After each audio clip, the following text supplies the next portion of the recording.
A show that tackles the big issues affecting the BVI and the rest of the Caribbean. Searches for answers to today's big questions and gives viewers a unique perspective on developing stories. Follow the big story with me, Kathy Richards, only on JTV.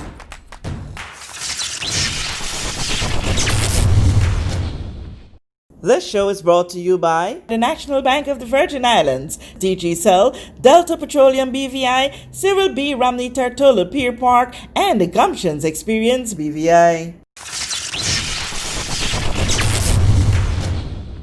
This is the big story. I'm Kathy Richards. I want to thank you so much for joining us for this edition. I want to thank you so much for being here with me to have this discourse, for you to listen and for my guests to share with you on this very important topic, our economy, where we're at right now in this COVID-19 pandemic. My guests today are Ms. Kiaya George and Mr. Frank Mahoney of the BVI Chamber of Commerce and Hotel Association. It's a pleasure. Thank you. Having you on Good set. morning. Thank you. All right. Well, like we said, it's that discourse we need to have. The BVI CCHA is the biggest, the most respected body that stands up and represents the causes of businesses in this British Virgin Islands, be it a small business, medium-sized business, or large-scale businesses. And so you are having the feel, the direct feel as to what our businesses are feeling right now in what we would want to term a crisis period in the British Virgin Islands and the world over. You have been lobbying on their front. You have been dialoguing with them constantly. So I want both of you, conversationally, let's have a feel as to what has been done from March to present on behalf of businesses by the BVI CCHA. Wow. A lot has been done. Honestly, when I started in the position in January, I didn't expect to have to do quite this much work, but it's been, I can say it's been fun because this is just who I am. So the work that's been done, we have been meeting with our stakeholders. We have been meeting with internally. We have been shuffling. We have been writing. Oh Lord, can we write?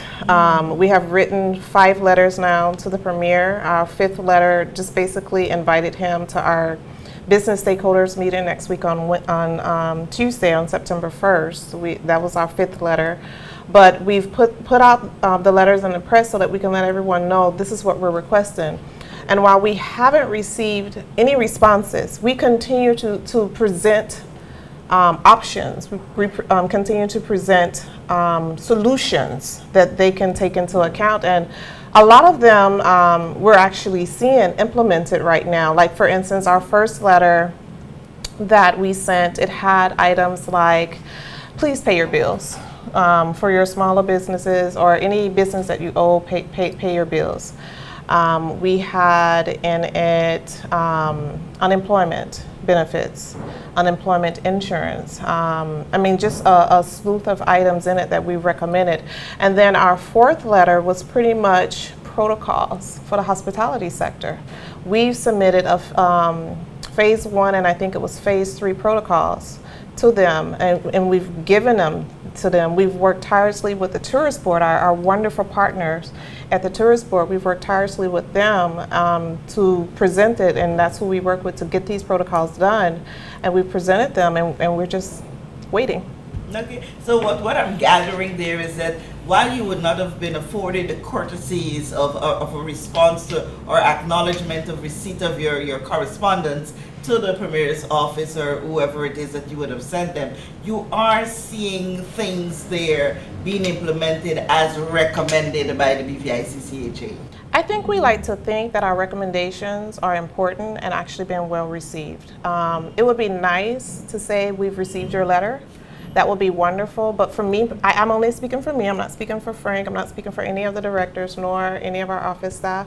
I don't require that. I just want to see action. It would be nice. It would be a great courtesy to see that some kind of acknowledgement or what I would love to see is inclusion. We represent every business in this territory, every last one of them. And I would like to see us being included in the conversation, because your wealthiest business person or your large entity or having one or two people in that conversation does not represent every business. We have a slew of business owners, some I've never even heard of, contact us with their concerns, their queries, their issues, just questions. Just today, I got a message about the previous labor code versus the current labor code, and there being a clause in it that they think that, regarding an understudy for a work permit holder. I mean, we get questions like that, and these are very, very good topics of discussion, but they're not represented. Your take, Frank? Well, the Chamber of Commerce understands that there is strength in numbers, as well as many of us that are on the board are also small business owners. 10 people can come up with 10 ideas. 1,000 people can come up with 1,000 ideas. Getting the pulse of the business community and what's going on is important to us. What we do is we've galvanized all that information and we've presented it to government in a way that is useful and effective. It also gives them an opportunity to hear from the business community. It is the lifeline of the BVI. And I think it's sometimes easy or not to be able to fully comprehend all aspects. I think the government has done a great job with protecting us thus far, but we also recognize that at some point we have to get back to business in a safe and effective way. And we've been trying to come up with safe and effective ways by which to start businesses back. We have people from the marine, from financial services, from small business, from every aspect of business in the BVI. And they're sharing their ideas with us. They're sharing some of the challenges that they're experiencing, and they're sharing with us ways forward for them. At the end of the day, we have to come up with solutions, useful solutions that move this country forward. It's not entirely government's responsibility. No. It's also the business community's responsibility. I think together, we're all stronger. Together, we can find solutions. And I think this is what she was speaking to when she says the importance of us working together and providing information. And so the more we can communicate and keep an open dialogue amongst ourselves, the business community, the government, the governor, the more effective we can be. At the end of the day, we're not going to give up. Life will continue. The winds of change will continue to move progress forward, not only in terms of tourism and financial industry, but also in technology. 5G technology has just been rolled out around the world, and that train is not going to wait for us, as well as some of the changes and adjustments we've had to make in education. Unfortunately, we can't just send our kids back to the classroom. But are there other solutions? Government may have one, the teachers may have one, the educational minister may have one. And if we pull all those ideas together, I think we can find useful solutions. Mm-hmm. And at this juncture, where we would have been through a period where we were on a phase of lockdown where businesses in very limited capacities were able to be open and to function to the greater extent many could not have. We are now back in that phase, not in its totality, but we are to some great extent out of operations for most of the business, and businesses are crying. What is the critical element as it relates to being able to, we have to use the word just survive right now. What is that critical element seen by the BVI CCHA that they wish the government of the day will see and work on? Okay, I'll take a shot at that. At the end of the day, I think, and I don't want this to come across wrong, but at the end of the day, we have to ask ourselves, why are we back in lockdown? And I think we all know that answer. The reason why we're back under lockdown is because we've discovered that there are more cases and there's some community spread. Why is that? I think, and I would have to admit that I'm guilty myself. We all started to get a little comfortable. We got comfortable with the fact that there are no cases as far as we know. The place is on lockdown, so we shouldn't be introduced to any more cases. And borders are closed. Our borders are closed. I live and my family are from Carrot Bay. Anyone West End knows that anything that is being smuggled in, whether it be drugs, contraband, or people, more than likely it's going to come through West End, Frenchman Key.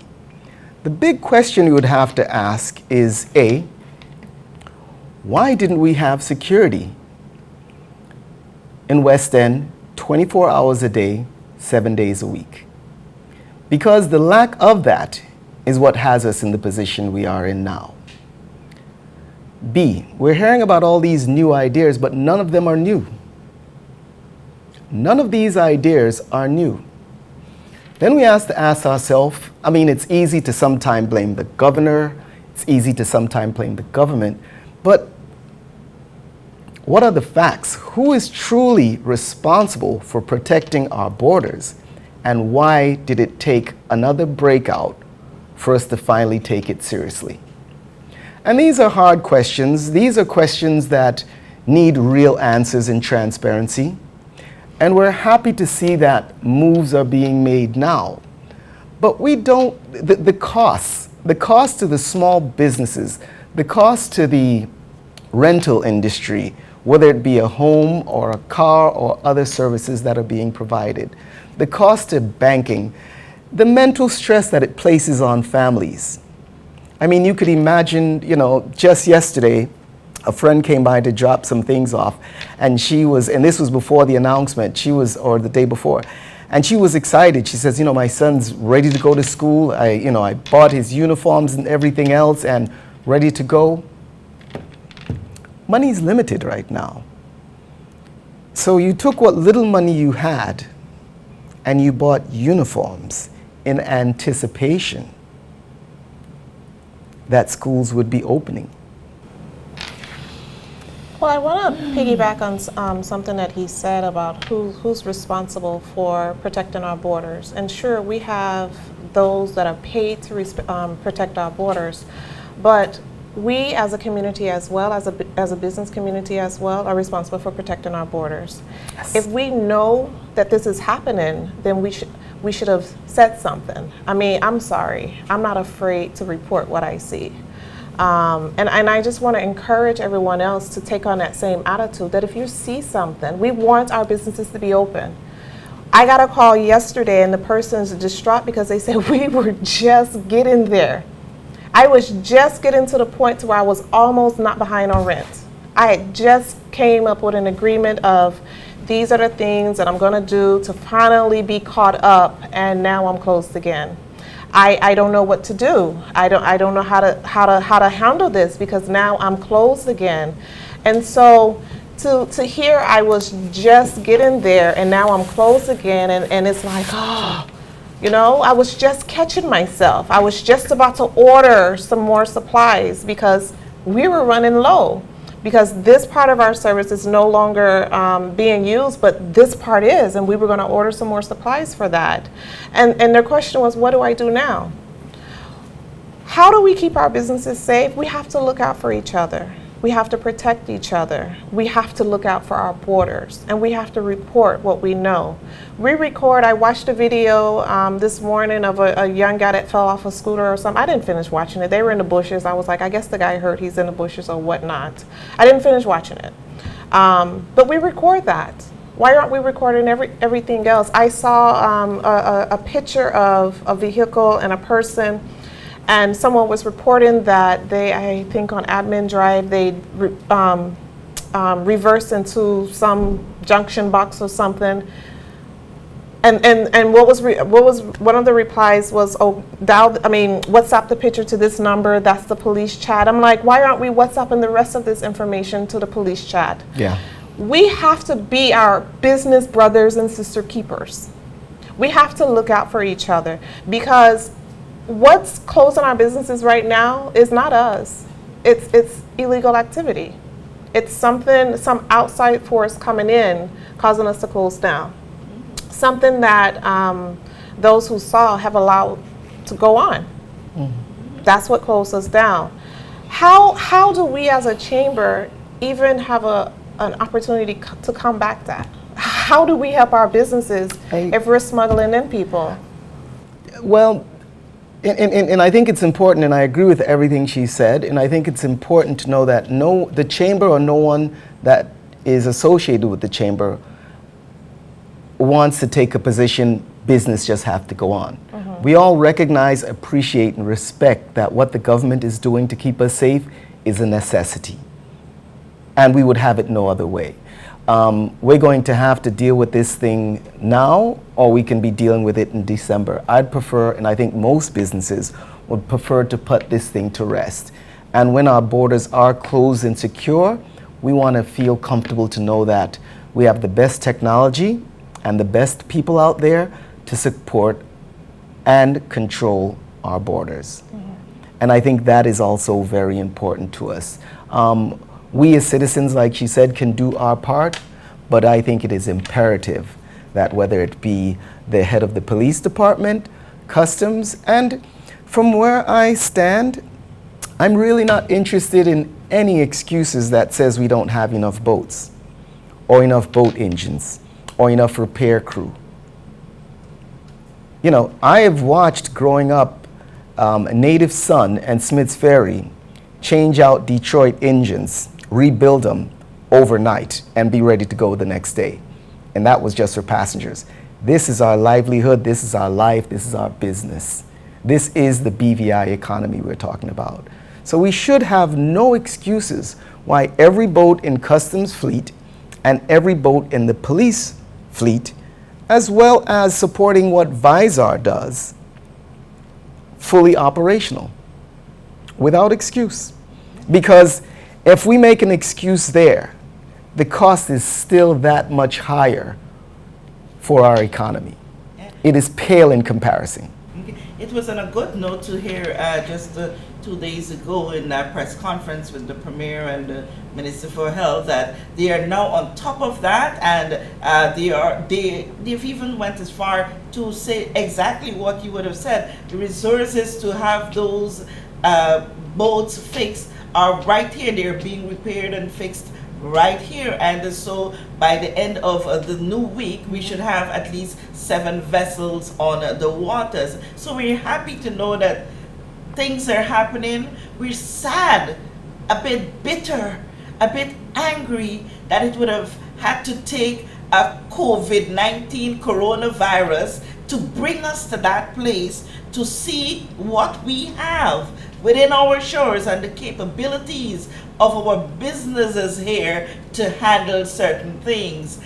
We've also heard from the Commissioner of Police just a day ago saying that more than ever before, we're having persons call in to report what they suspect. It may not necessarily be as suspected, but the fact is that people are now so conscious, so concerned that they are calling in, and we hope that they don't take the announcement of more cases for more people to start calling in and for more people to take action. I applaud that.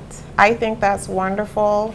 Again, what I find sometimes when I'm in conversations talking about the economy is people separate businesses from the economy. I don't know if they're just thinking that economy is just the money that's flowing around, but how is the money going to get into the economy? The money gets into the economy by businesses, and it's not the larger businesses that's the bulk of the economy. The bulk of the economy are the businesses, the mom and pop shops, those businesses that we don't want to see close. I was listening to something last night, and what it indicated was that when New York did their shutdowns for those periods of time. When California did their long periods of shutdowns, what happened to people's psyche when they realized that the coffee shop down the road, that was just their place to go to, is no longer, and they are closed for good?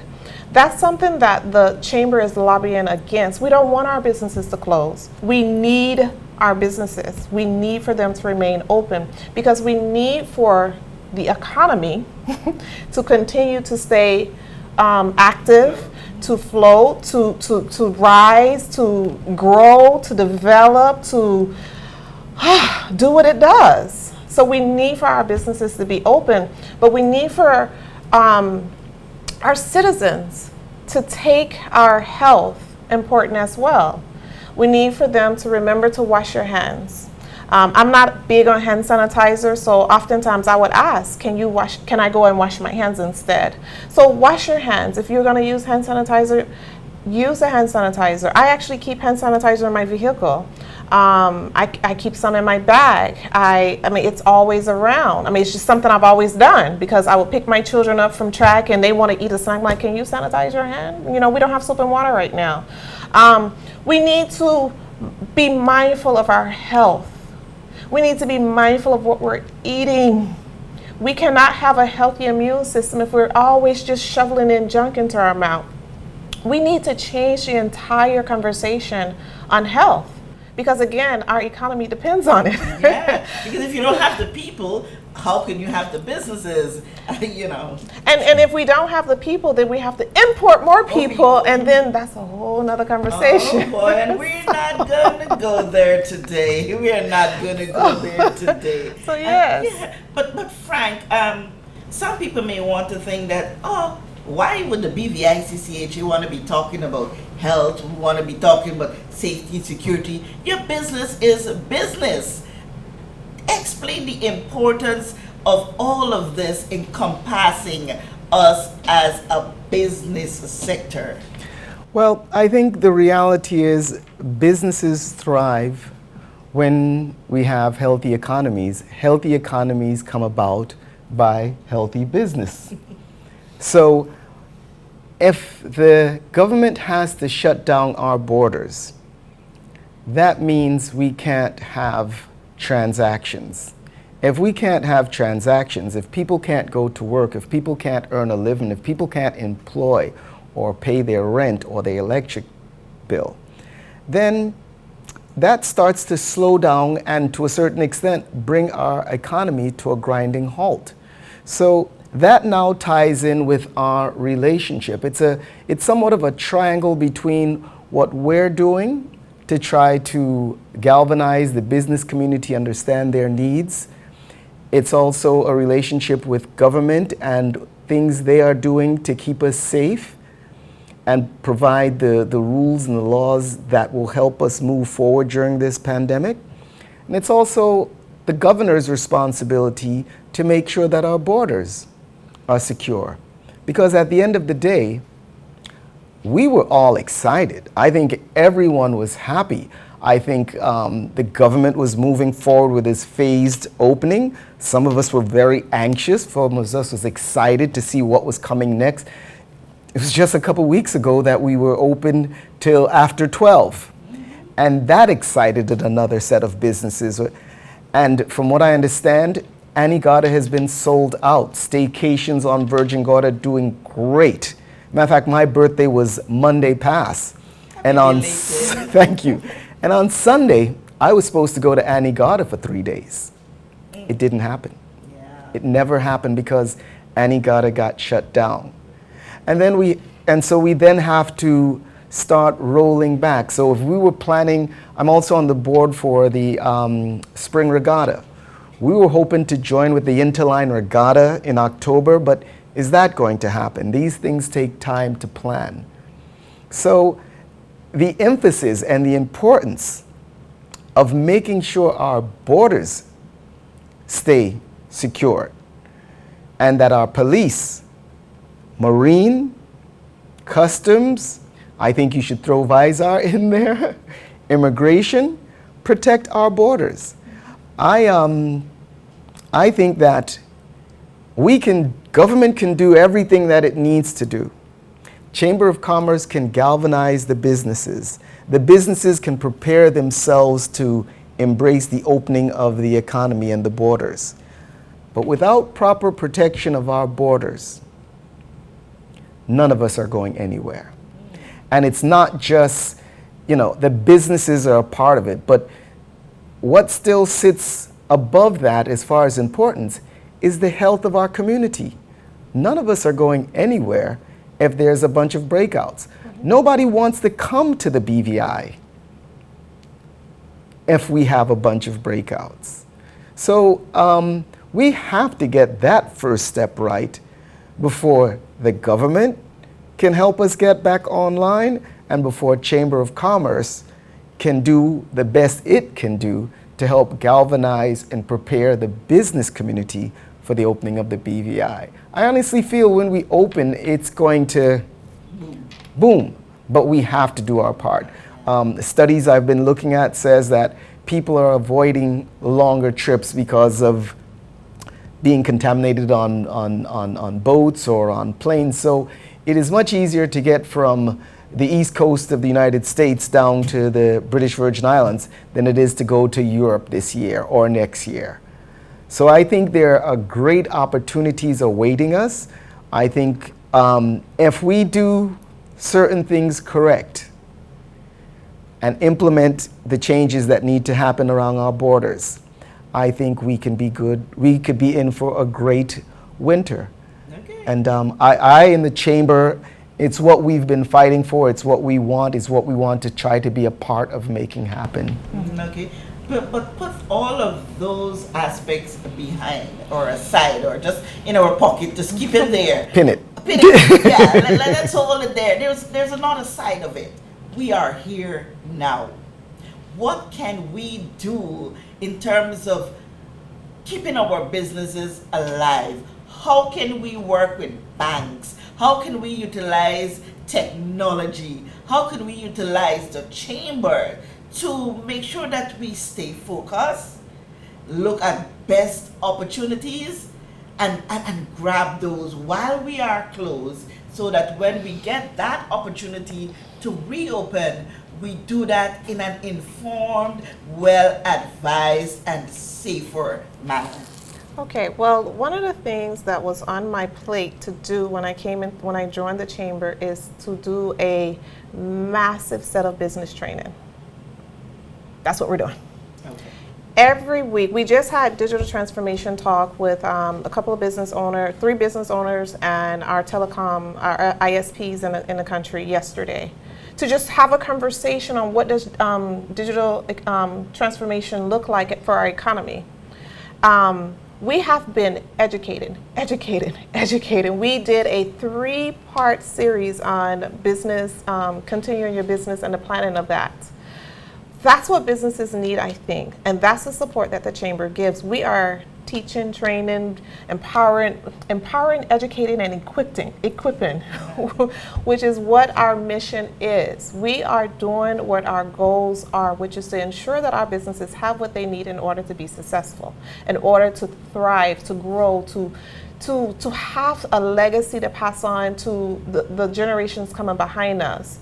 That's what the chamber is here for. That's what we're doing, and that's what we have been doing. Right now, in this lockdown period, and I'm just talking off the top of my head, Go right ahead. I would recommend that businesses do what I've been doing. Take some time to either do one or two things. Relax and regroup. Yeah.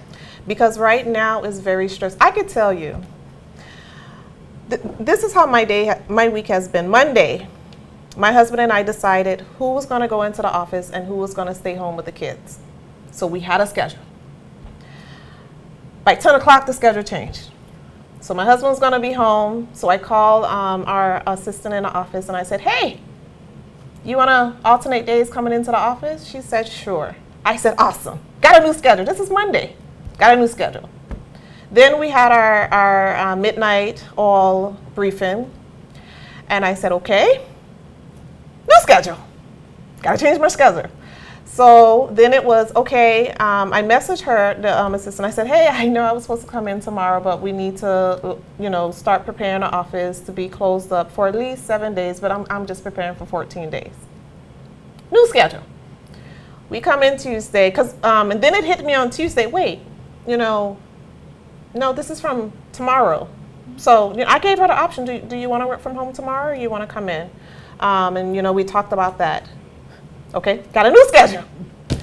Oh wait, no, it's from 5 a.m. tomorrow. So we do need to close up the office today. So we'll pack up the PC and we'll make sure that we have everything that we need so we can work remotely. Is there anything that you need? And even from the Monday, it was like, do you need for me to take you to the store? Do you need to leave early? We need to prepare. And then, so again, this is like 4 or 5 changes right now between Monday and Tuesday. And then I was watching the brief from the Minister of Education, and Shelley in the office, our wonderful assistant, she just looked at me. She said, Kiai, are you okay? And I paused and I said, I can't take anymore. I told her I felt like a yo-yo. And I said, not the kind that goes up and down, but those trick yo-yos, and it's all of. And normally I handle these things very well, normally, because I tell myself, you know what, self? Adjust. This may happen, adjust. Okay, this may happen, just adjust. But I just found that I literally had a breakdown that she could visibly see. Sitting at my desk, she's far over at her desk, and she just looked over at me and she could see it. She could see it on my, and I just was like, I can't take anymore. I've had enough. I need a break. And this is the position that a lot of people have found themselves in. So what I've done is, again, I said one of 2 things that as the executive director of the Chamber of Commerce that I recommend that businesses do. What I have personally done is I've taken the time to relax. I'm working, but I'm just not stringent right now. For instance, the Chamber right now is floating on membership dues, nothing else. I've launched some new great affordable advertising packages for members and non-members, but if you are a member, they are awesome. You're not gonna get these rates to advertise anywhere else. We've gotten some feedback on it. I even got, some ads from a UK company. I don't know. But I just said, let me pull back a little bit. Let me sleep in. I slept in, I relaxed. My children are wonderful, so they help. My husband is awesome. So, he helps. And so I just took a moment to pull back a little bit, regroup, and I did a little relaxing yesterday. Okay. And then the other side of it is, can we retrain? Can we reuse? Can we regroup in another way to see how we can make use of this? For instance, for the ice cream parlor that couldn't open, for the ice cream parlor that couldn't possibly serve, can we offer internet services at the cost of 2 scoops? Can we change it from just being an ice cream parlor to an internet cafe, where you set up tables outside and we have some social distancing going on? We have to begin to look at different ways to bring in money into our businesses, because we all still have bills to pay. Yeah. And then I just want to say one more thing, because I think Frank wanted to chime in here. Even from the first lockdown, this is one thing that I said. As the Virgin Islands, as the wonderful, the capital THE Virgin Islands, what we have to do is come together. What we have to do is decide that you're a business. You can't pay your rent. If you're not making money, I can't pay my employees, because it trickles. Yeah. And it's an aggressive cycle. So if I can't pay my employees, they can't pay their rent at home, or they can't pay their mortgage.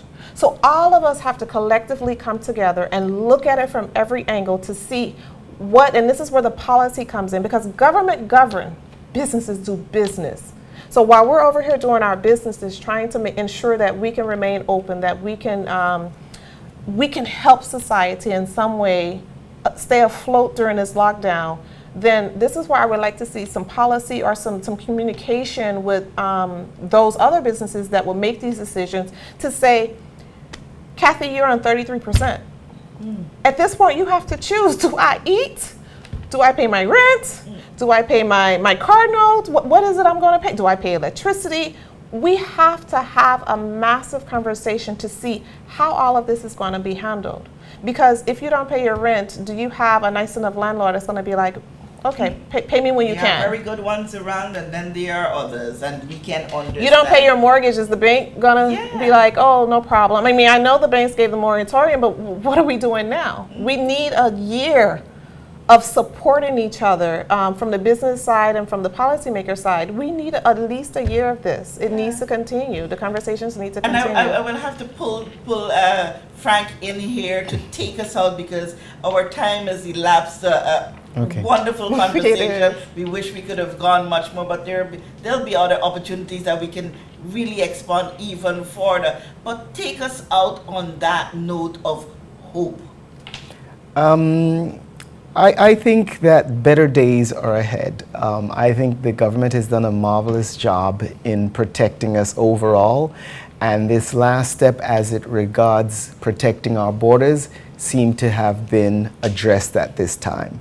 I agree with a lot of what we're talking about with regards to solutions. I think of three things.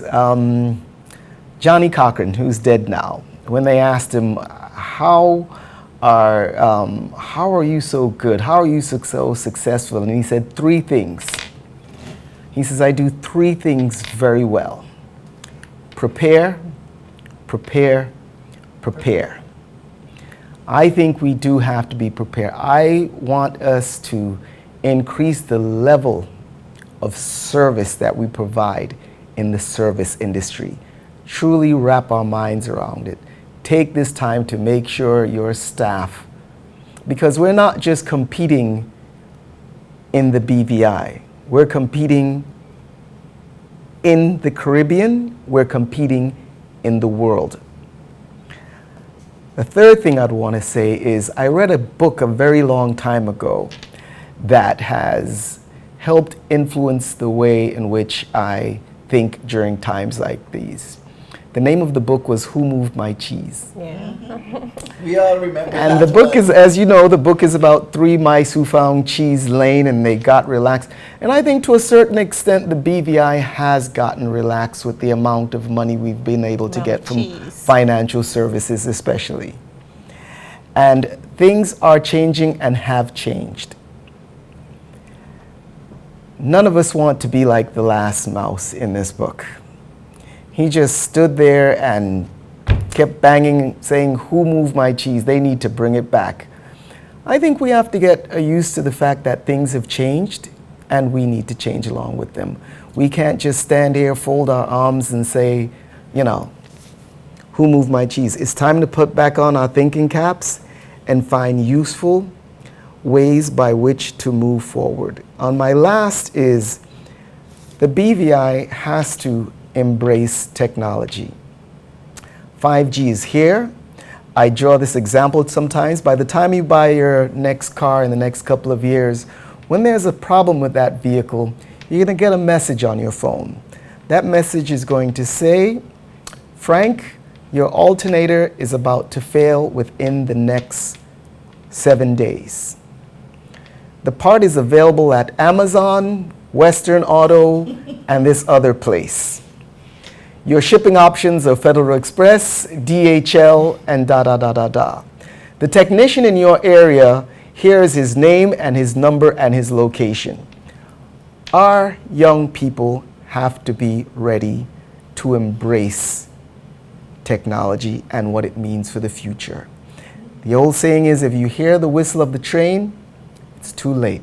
It's already come, dropped off, pick up and gone, and now you're playing catch up. So my big message closing would be to let's prepare. Let's realize that we have to be able to realize that the cheese has been moved and we may have to change the way and get back out and find innovative ways, as she has said, to make ends meet. And let's prepare for the future. I think if we are prepared, opportunities present themselves to those who are what? Prepared. Great. And for us to be prepared, we must also remember to, while we be angry, not for long. Put aside the anger, the bitterness, and all the other negative energies. Because what that does, it clouds our memory, and we cannot be able to focus properly on what needs to help us to do those three things: prepare, prepare, prepare. And to that, I want to say thank you to Kiaya. I want to say thank you to Frank for you. being here. Great conversation. Thank you as well. And thank you for being a great audience. I'm Kathy Richards. Thank you for joining us.